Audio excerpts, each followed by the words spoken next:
Inès Reg et Natacha Saint-Pierre en froid dans Danse avec les stars, Camille Combal cache sur la suite de l'émission.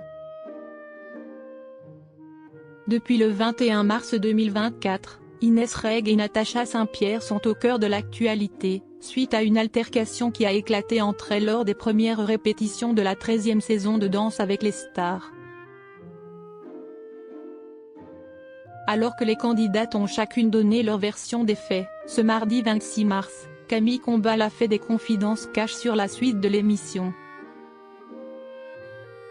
Si est une histoire qui ne cesse de faire couler de l'encre.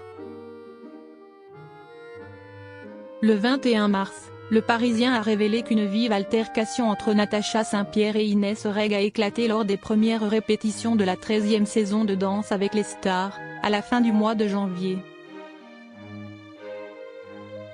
La chanteuse a alors déposé une main courante contre l'humoriste, qu'elle accuse de menaces de mort. Des faits que l'humoriste nie de son côté.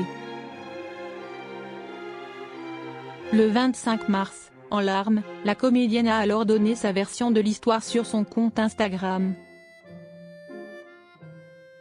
Dans la soirée, l'interprète de Mourir demain a d'ailleurs, elle aussi, décidé de raconter leur dispute de son point de vue. Ce mardi 26 mars, Camille Combal, présentateur de l'émission de danse phare de TF1 a pris la parole à ce sujet lors du programme Camille et Images. Les deux personnes ont donné leur version, ce qui est le plus important. L'animateur a ensuite été très cash sur la suite de la 13e saison de Danse avec les stars.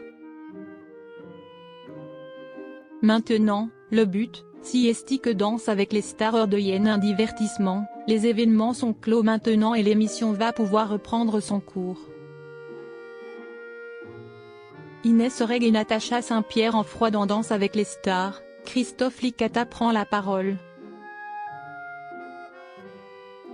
Depuis que les tensions entre Inès Reg et Natacha Saint-Pierre ont été révélées au grand jour, de nombreuses personnalités ont réagi. Si est le cas de Keyona, candidate de la 13e saison de Danse avec les stars. Les danseurs des deux femmes ont, eux aussi, brisé le silence. Anthony Colette est très choqué de la tournure des événements et aussi très affecté, au point de ne plus réussir à danser. De son côté, Christophe Licata souhaite que cette histoire prenne fin et appelle à l'apaisement sur son compte Instagram. S'il vous plaît, stop à la haine. Dansons, c'est que du love. Espérons que son message soit entendu.